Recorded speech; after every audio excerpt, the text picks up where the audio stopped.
Camilla thought she had secured her place. After years of pressure, criticism, and a long journey toward acceptance, it finally seemed like the world was beginning to see her as queen. But what happens when the very future of the monarchy starts moving in a direction she never expected? What happens when the balance of power begins to shift, quietly but decisively? Because this time it is not the public, it is not the media, it is someone much closer to the throne. Prince William has always been seen as the future of the monarchy, but what if his recent move was never just about the future? What if it was about the present? And more importantly, what if that move placed Camilla in a position she never anticipated? One decision, one shift in influence, and suddenly the entire structure begins to feel unstable.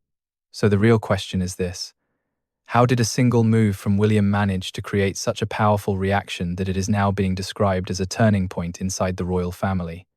Camilla has spent years building her image, carefully stepping into the role expected of her, but can a lifetime of effort hold its ground when the next generation begins to take control? And if William is already making decisions that reshape the dynamics behind the scenes, then what does that mean for Camilla's position going forward? Is this just a misunderstanding, or is something far bigger already in motion? Because if one move can create this level of tension, then the bigger question becomes unavoidable. What exactly has changed, and why is everyone suddenly paying attention? And how far is this situation really going to go before someone is forced to respond? Before we even get into what William actually did, there's something important you need to understand. Because the real story isn't just about one decision or one moment. It is about timing, perception, and control. And once you see how all three come together, the situation starts to look very different. But why does timing matter so much in a royal setting where every move is already carefully planned? And could it be that this particular moment was chosen for a reason that most people are not even considering? There have been quiet shifts happening behind the scenes for a while now. Small adjustments, subtle signals, and decisions that never make headlines but still shape the direction of everything. But what makes this situation different? Why is this specific move getting so much attention right now? And what changed in the environment that made this moment impossible to ignore? Because if you look closely, nothing in the royal family happens by accident. Every appearance, every gesture, every placement carries meaning. So when something appears out of place or slightly unexpected, it naturally raises questions. And that is exactly where things begin to get interesting. What if this wasn't sudden at all? What if this has been building up quietly over time? And before we connect the dots, ask yourself this: how often do we only notice a shift when it finally becomes visible? And is it possible that by the time we see it, the real decision has already been made somewhere else, long before we even realize it? To understand what is really happening, you need to look at Prince William, not just as a public figure, but as someone who has been quietly preparing for a role that carries enormous weight. He is not new to responsibility. From an early age, he has been shaped by duty, tradition, and the expectations that come with being the future king. But what does it take to operate at that level without making noise? And how does someone in his position begin to influence decisions that affect the entire monarchy? William has spent years building credibility. He has taken on royal duties with consistency, maintained a strong public image, and shown a level of restraint that many see as essential for the future of the crown. But here is the real question: does quiet leadership sometimes hold more power than loud authority? And if so, how much influence can someone have without ever making a dramatic announcement? What makes William different is not just his title, but his approach. He understands timing, responsibility, and the importance of perception. Every move he makes is observed, analyzed, and interpreted in ways that can shift public opinion. But behind all that, there is a deeper layer. What kind of decisions does someone like William make when no one is watching? And how do those decisions begin to shape the future of the monarchy? Because when you look at his role closely, one thing becomes clear. He is not just preparing to inherit the throne. He is already influencing the direction it will take. And if that is true, then the real question becomes: how far does that influence go, and who feels its impact the most?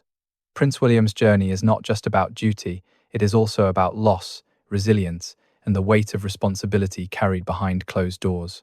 Growing up in the public eye, he experienced moments that most people only read about. The loss of his mother, Princess Diana, was not just a personal tragedy, it reshaped how he understood life, responsibility, and the expectations placed upon him. But how does someone process such a loss while still being expected to stand as a symbol of strength? And how does that experience shape the decisions they make later in life?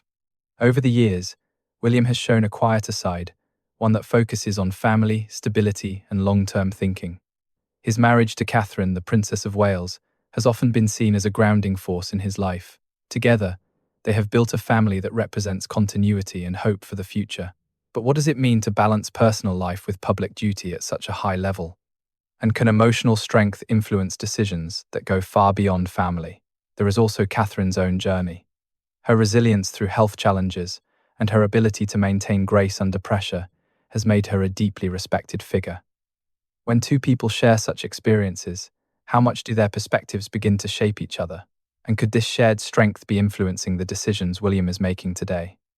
Because emotional experiences often shape the way leaders think, even when they try to remain composed. And if William's actions are influenced by what he has lived through, then the real question becomes, are we witnessing a personal decision or something much larger rooted in emotion and experience? To fully understand what is happening today, you need to look back at the long history of the British monarchy. Because nothing inside the royal family exists in isolation.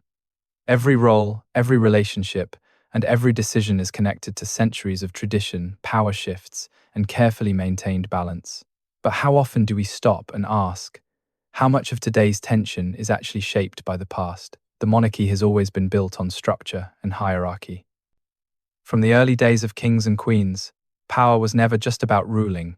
It was about maintaining stability within a system that demanded loyalty and respect. Over time, that system evolved, but the core idea remained the same.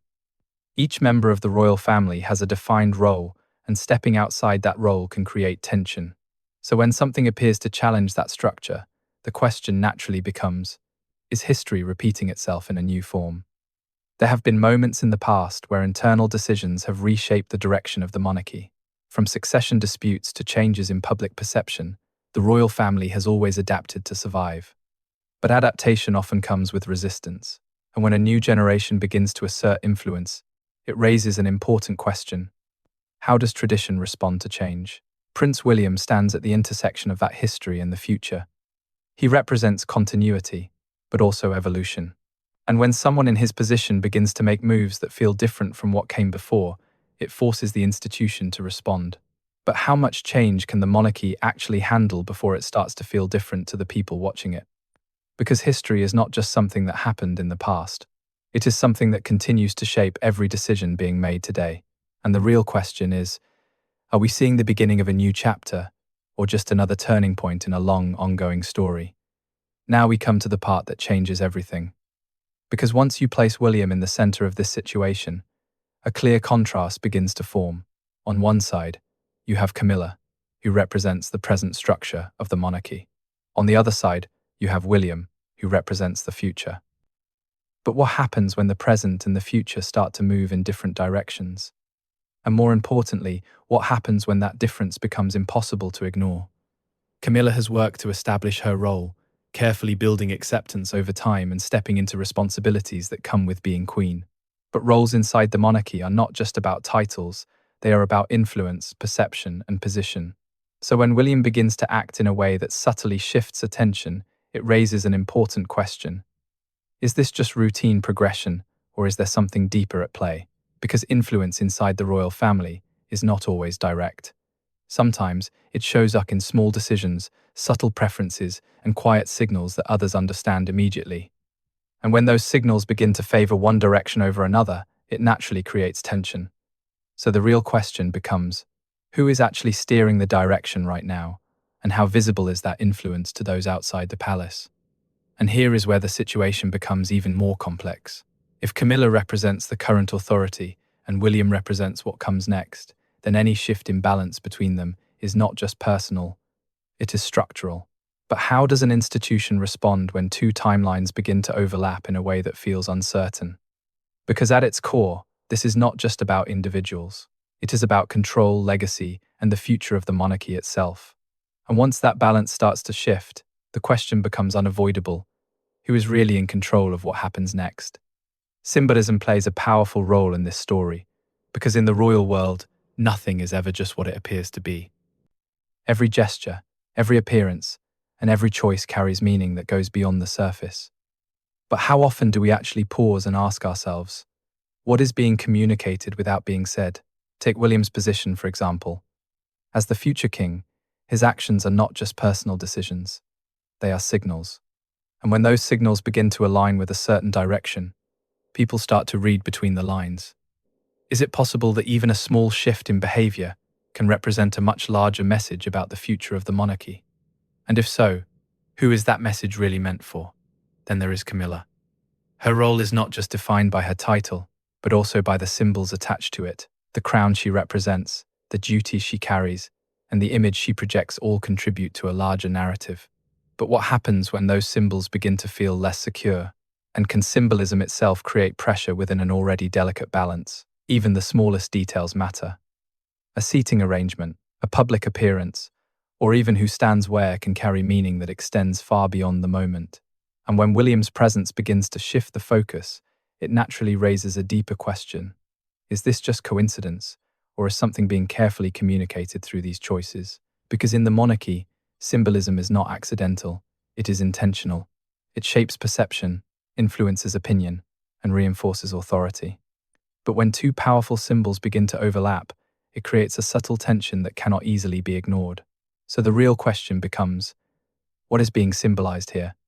A simple transition, or a quiet shift in power that is still unfolding behind the scenes? At this point, the situation is no longer just about individuals or internal dynamics. The stakes are much higher, because what we are really talking about now is the future of the monarchy itself.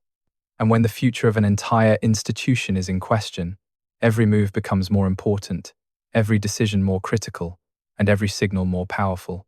But how stable is that future really? And what happens if the balance begins to shift in a way that cannot be controlled? The monarchy has already been facing pressure from multiple directions. Public opinion is changing, expectations are evolving, and the relevance of long-standing traditions is being questioned more than ever before. So when a key figure like William begins to take actions that influence the direction of the institution, it naturally raises concerns. Is this a step towards strengthening the monarchy, or is it a sign that the structure itself is entering a new and uncertain phase? Camilla's position is tied to the present structure, the current order that maintains continuity and stability. But William represents what comes next. And when the future starts to assert itself in the present, it creates a situation where both timelines must coexist. But can they truly exist side by side without tension? And if a decision leans too far in one direction, what does that mean for the other? Because the monarchy is not just symbolic, it is dependent on public trust. And trust is something that must be maintained, not assumed. So when changes begin to happen, people start to pay closer attention. They start asking questions. And once those questions begin, they do not stop easily. So the real question is this: is this just another transition in a long history, or are we witnessing a moment that could redefine the monarchy for generations to come? Now everything comes together, but not in a way that gives a clear answer. Because what we are seeing is not a single event, but a collection of signals, interpretations, and quiet shifts that are still unfolding. And when something is still in motion, the truth is rarely simple. So the real question becomes, are we looking at a confirmed change, or just the early signs of something that is still developing? William's actions, whether intentional or not, have created a tension.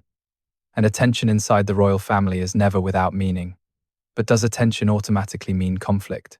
Or could it be something else entirely? Perhaps a signal of preparation, a gradual alignment of the monarchy with what comes next. And if that is the case, then why does it feel so different from what people expected? Camilla, on the other hand, remains firmly within her role. Her position has not been publicly challenged, and her responsibilities continue as expected. But perception is powerful. And when perception begins to shift, it can feel as if something is changing, even if the structure itself remains intact. So is this really a power struggle, or simply a misunderstanding amplified by interpretation?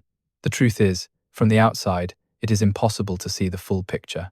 What we observe are fragments, moments, and decisions that we try to connect. But do those pieces truly form a conflict? Or are we filling in gaps with assumptions because the full answer has not been revealed yet?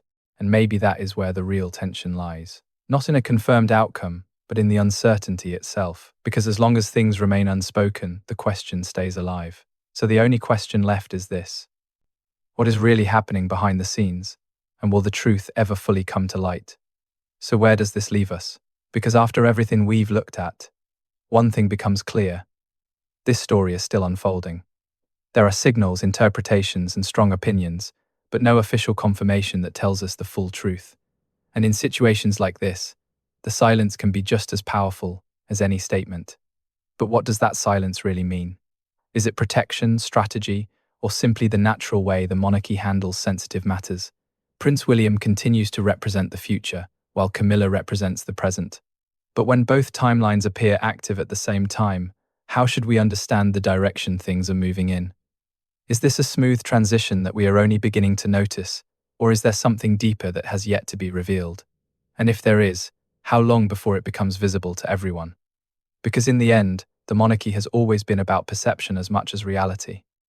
And right now, the perception is shifting in ways that people cannot ignore.